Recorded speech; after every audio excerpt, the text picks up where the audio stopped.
Hello, કેમ છો તમે બધા? હું આશા રાખું છું કે તમે બધા ખૂબ ખૂબ મજામાં હશો. યુટ્યુબમાં આજે ઘણા દિવસો પછી વિડીયો શૂટ કરું છું, પણ ઇન્સ્ટાગ્રામમાં આપણે રેગ્યુલર મળીએ છીએ. ઇન્સ્ટાગ્રામ તમે જો ફોલો ન કરેલું હોય તો જરૂરથી કરી લેજો. આજના વિડીયોમાં હું વાત કરવાની છું all about hair care products, કેમ કે હેર કેર વિશે ઘણી બધી ક્વેરીઝ આવતી હોય છે રેગ્યુલરલી. તો મને એમ થયું કે હેર કેરમાં ડિફરન્ટ કઈ પ્રોડક્ટ્સ છે હું બધું તમારી સાથે શેર કરું. તો હેર કેરમાં ઘણી બધી પ્રોડક્ટ્સ હોય છે. દાખલા તરીકે બધાને જે બેઝિક છે એ તો ખબર જ છે કે ઓઇલ હોય, શેમ્પૂ હોય, કન્ડિશનર હોય, સીરમ હોય, પણ એ સિવાય પણ ઘણી બધી પ્રોડક્ટ છે ને અત્યારે જ હું વિડીયોના શરૂઆતમાં કહી દેવા માંગુ છું કે બધાને બધી પ્રોડક્ટની જરૂર હોતી નથી. મારું તો આ કામ છે એટલે હું બધું ભેગું કરું છું ને બધા સાથે રિવ્યૂ શેર કરું છું. ઘણું બધું મને ગિફ્ટમાં પણ આવતું હોય છે, પણ હું એટલા માટે આ વિડીયો બનાવું છું કે તમને ખ્યાલ આવે કે કઈ પ્રોડક્ટ ક્યારે અને કેવી રીતે વાપરવાની હોય. તો આપણે આ વિડીયો શરૂ કરીએ. સૌથી પહેલા હેરના કેરમાં સ્કાલ્પથી શરૂઆત થતી હોય, સ્કાલ્પ કેરથી. તો ત્યાં આપણે હેર ઓઇલ લગાડતા હોઈએ છીએ. હેર ઓઇલ બધાને ખબર જ છે કે જુદી જુદી ઘણી બધી ટાઈપના હેર ઓઇલ્સ આવતા હોય છે, જેને તમારે સ્કાલ્પમાં મસાજ કરવાનું હોય છે, જેથી સ્કાલ્પનું બ્લડ સર્ક્યુલેશન વધે છે, સાથે સાથે હેરના ફોલિકલ મજબૂત થાય છે. પણ એને બહુ બધી વાર ન રાખવાનું હોય, એના લીધે બિલ્ડઅપ થતું હોય છે અને હેરફોલ થતા હોય છે. એવી જ રીતે સ્કાલ્પ માટે બીજી પણ પ્રોડક્ટ્સ આવતી હોય છે, જેને સ્કાલ્પ સિરમ્સ કહેવામાં આવે છે. ઘણા બધા વિડીયોમાં મેં જણાવેલું છે કે આ મારું ફેવરિટ સ્કાલ્પ સિરમ છે, અને ઘણા બધા સ્કાલ્પ સિરમ પણ આવતા હોય છે જે હેર ગ્રોથમાં હેલ્પ કરે છે. તમારી સ્કાલ્પમાં જે ફોલિકલ્સ હોય છે એને મજબૂત કરે છે, નવા હેર ગ્રોથને પ્રમોટ કરે છે. તો આ બધા સિરમ સ્કાલ્પમાં, એટલે કે જે અહીંની ચામડી હોય છે એમાં લગાડવાના હોય છે. એનો ક્યાંય પણ રોલ હોતો નથી હેરની લેન્થમાં. આ થઈ ગયું સ્કાલ્પ સિરમ હેર ગ્રોથ માટે. એવી જ રીતે આ એક સ્કાલ્પ સિરમ છે ડેન્ડ્રફ માટે, એટલે કે તમારા સ્કાલ્પમાં કોઈ બિલ્ડઅપ છે, અથવા તો હું કોઈ પણ પ્રોડક્ટના નામમાં ડિટેલમાં નથી જતી, હું તમને ખાલી એનું કામ અત્યારે શીખવાડું છું અથવા તો બતાવું છું. એટલે કોઈ પ્રોડક્ટની બ્રાન્ડ કે એના નામમાં નથી જતી, હું તમને ખાલી સમજાવું છું કે કઈ પ્રોડક્ટ કઈ રીતે યુઝ કરવાની હોય. તો આ છે દાખલા તરીકે ડેન્ડ્રફનું સ્કાલ્પ સિરમ. તો એને તમારે લેન્થમાં નથી લગાડવાનું, ઓનલી એન્ડ ઓનલી સ્કાલ્પમાં લગાડવાનું છે. એની જે ડેડિકેટેડ ટાઈમ હોય, અડધી કલાક, પોણી કલાક, 15 મિનિટ, 20 મિનિટ. ઘણા સ્કાલ્પ સિરમ તો તમે આખો દિવસ રાખી શકો. તો એ રીતે રાખીને પછી એને વોશ કરી નાખવાનું હોય. આ થઈ ગયું હેર ઓઇલની વાત. નેક્સ્ટ આવશે શેમ્પૂ. શેમ્પૂ અગેન ઘણી બધી જાતના હોય છે, તમને ખબર જ છે, અને એમાં મારે કંઈ કહેવાની જરૂર નથી. તમે તમારી હેરની ટાઈપ પ્રમાણે, તમારા પ્રેફરન્સ પ્રમાણે, તમારા બજેટ પ્રમાણે શેમ્પૂ સિલેક્ટ કરતા હોવ છો. પણ શેમ્પૂમાં 2-3 પ્રકાર હોય છે: SLS પેરેબેન વાળા, SLS પેરેબેન વગરના, નેચરલ ઓર્ગેનિક જેને કહી શકાય.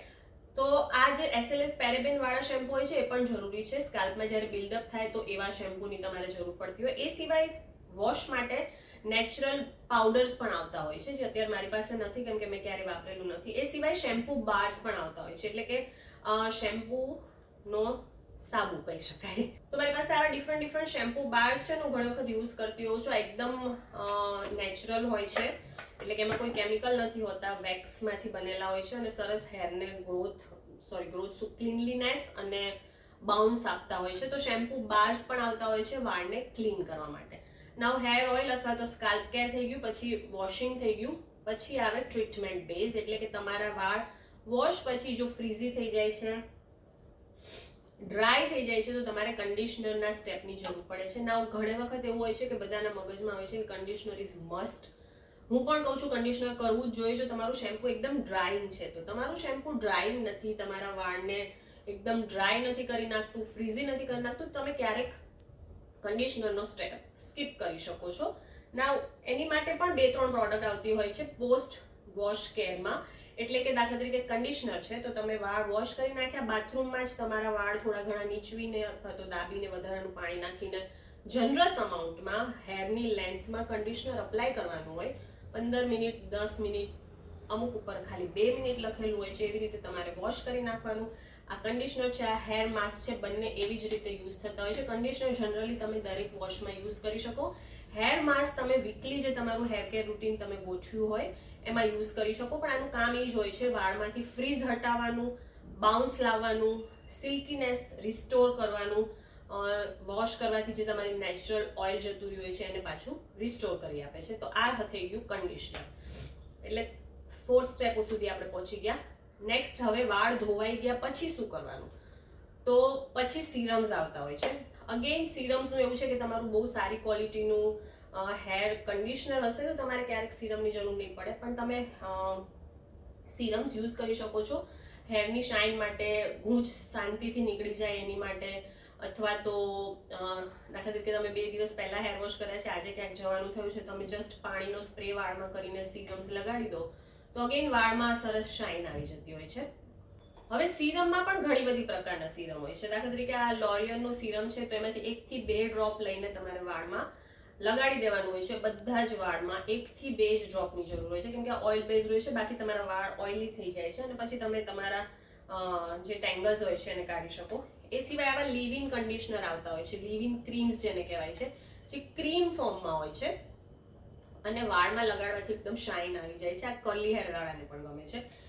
આ પણ અગેન એક લીવ ઇન કન્ડિશનર છે જેને તમે તમારા વાળમાં રાખી શકો છો. કન્ડિશનર એવું કે જેને ધોવાની જરૂર નથી, ઇટ કેન લીવ ઇન, એને ધોવાની જરૂર નથી, એમાં રાખી શકો છો અને પછી તમે તમારા હેરને સ્ટાઇલિંગ કરી શકો છો. આ થઈ ગયું વાળ સુકાવા સુધીની પ્રક્રિયા. પછી આવે વાળની સ્ટાઇલિંગ. જો તમને સ્ટાઇલિંગ કરવું છે, એટલે કે બ્લો ડ્રાય કરવું છે, સ્ટ્રેટનિંગ કરવું છે, કર્લિંગ કરવું છે, તો તમારે જરૂર પડે હીટ પ્રોટેક્ટિંગ સ્પ્રેની, અને આ મસ્ટ છે, હું એમ કહીશ.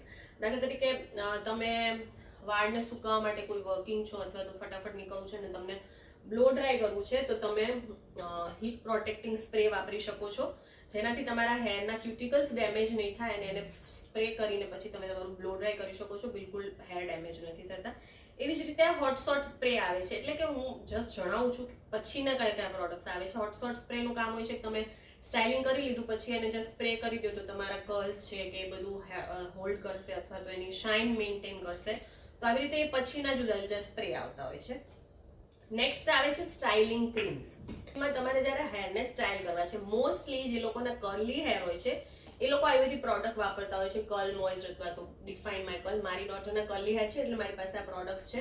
જ્યારે વાળ થોડા ઘણા ડેમ્પ હોય ત્યારે આ લગાડીને એને સ્ક્રંચ કરવાથી એકદમ સરસ ડિફાઇન કર્લ થઈ જાય છે.